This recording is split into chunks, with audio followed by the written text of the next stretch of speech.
अस्सलाम वालेकुम दोस्तों। आज का जो हमारा टॉपिक है देखने में तो बहुत छोटा है लेकिन बहुत ही अहम टॉपिक है, आपने इसको ध्यान से देखना है। वो है use of also as well and too, यानी हम आल्सो एज़ वेल और टू का इस्तेमाल कहाँ करते हैं।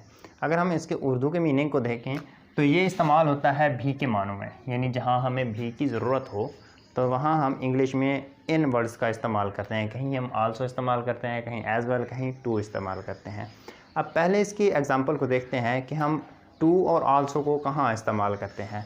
अब देखिए मेरे सामने कुछ लिखा हुआ है, when addition of a subject, यानी किसी सेंटेंस के अंदर अगर हम सब्जेक्ट के अंदर मज़ीद कोई एडिशन कर रहे हैं तो फिर हम इस्तेमाल करते हैं आल्सो और टू का। एग्जाम्पल कैसे हो सकती हैं। अब एक एग्जाम्पल है, आई टू या also went to the party. अब देखिए मैं भी पार्टी में गया। अब भी के मानों को ज़ाहिर करने के लिए हमने टू या आल्सो का इस्तेमाल किया है। जब हम सब्जेक्ट का एडिशन कर रहे हों, सब्जेक्ट का इजाफा कर रहे हों, फिर हम टू और आल्सो इनमें से किसी एक का इस्तेमाल करते हैं। दोनों मुनासिब हैं, इनमें से जो चाहें आप इस्तेमाल कर सकते हैं, लेकिन कंडीशन ये है कि वो सब्जेक्ट में एडिशन हो। अगर सब्जेक्ट में एडिशन हो रहा है फिर आप टू और आल्सो इनमें से किसी एक को इस्तेमाल कर सकते हैं। जैसे इसकी एग्जांपल है कि मैं भी पार्टी में गया, तो यानी कोई और गया उसके साथ मैं भी गया, तो सब्जेक्ट के अंदर एडिशन हो रहा है, इस आई के अंदर एडिशन हो रहा है, तो हमने टू और आल्सो को इस्तेमाल किया है। उसके बाद अगली एक एग्जांपल है, they also don't like me, वो भी मुझे पसंद नहीं करते। यानी कोई एक है वो जो मुझे पसंद नहीं करता, लेकिन उसके साथ साथ वो भी एडिशन कर रहे हैं, हम इजाफा कर रहे हैं सब्जेक्ट के अंदर कि उसके साथ साथ और कौन है जो मुझे पसंद नहीं करता, तो इस दे के अंदर मज़ीद इजाफा किया है आल्सो ने, तो आल्सो का इस तरह भी इस्तेमाल करते हैं।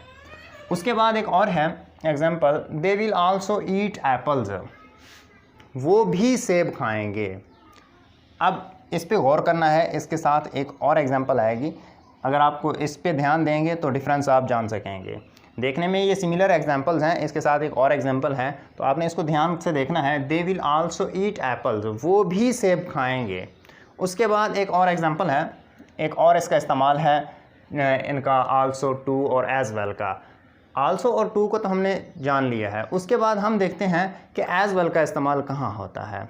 उन दोनों का इस्तेमाल था सब्जेक्ट में एडिशन करने का, और जब हम एज़ वेल का इस्तेमाल करते हैं वो ऑब्जेक्ट में एडिशन होता है। अब देखें, when addition of object, object का एडिशन हो तो हम एज़ वेल का इस्तेमाल करते हैं। एग्जांपल को देखें, they will eat apples as well, वो सेब भी खाएंगे, यानी वो कोई चीज़ खाएंगे उनके साथ साथ वो एप्पल्स भी खाएंगे, यानी वो बनाना खाएंगे, बनाना के साथ साथ वो एप्पल्स भी खाएंगे।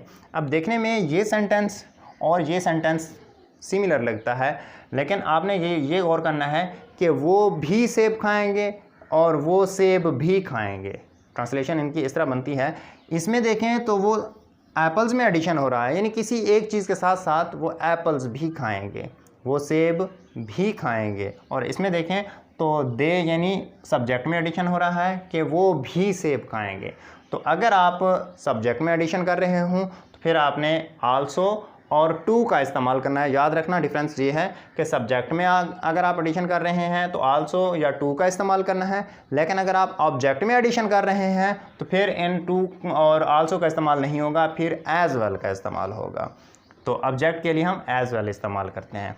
इसके अलावा टू का एक और इस्तेमाल है, कोई चीज़ इतनी यानी हद से अगर हद क्रॉस कर रही है तो फिर भी हम टू इस्तेमाल करते हैं। जैसे टी को देखें, the tea is too hot to drink, यानी चाय इतनी गर्म है कि पी नहीं जा सकती, यानी वो पीने के काबिल ही नहीं, इतनी गर्म है, तो उसके लिए भी हम टू का इस्तेमाल करते हैं। इसमें देखने में नॉट नहीं है, लेकिन फिर भी हम इसकी ट्रांसलेशन इस तरह करेंगे कि चाय इतनी गर्म है कि पी नहीं जा सकती, यानी वो हद से ज़्यादा गर्म है। हद से ज़्यादा गर्म के लिए हमने टू का इस्तेमाल किया है, यानी कोई चीज़ अगर किसी हद को क्रॉस कर रही है, लेवल उसका जो है वो हद से ज़्यादा है, तो फिर भी हम टू का इस्तेमाल करते हैं। एक और एग्जांपल है, it is too weighty to drink, sorry it is too weighty to carry, ये इतना भारी है कि उठाया नहीं जा सकता। इसमें भी नॉट नहीं आया, लेकिन फिर भी इस टू ने बता दिया है कि वो हद से या मुनासिब से ज़्यादा वज़नी है कि हम उसको उठा नहीं सकते। कोई चीज़ है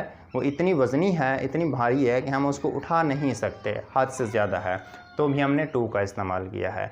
जब हम इस तरह के सेंटेंसेस में टू इस्तेमाल करते हैं तो उसमें नॉट का हम लफ्ज़ इस्तेमाल नहीं करते, लेकिन जब हम उसकी ट्रांसलेशन करते हैं तो मीनिंग उसके नहीं के आते हैं। जैसे it is too weighty to carry, कि ये इतना भारी है उठाया नहीं जा सकता, तो ये भी टू का एक इस्तेमाल है।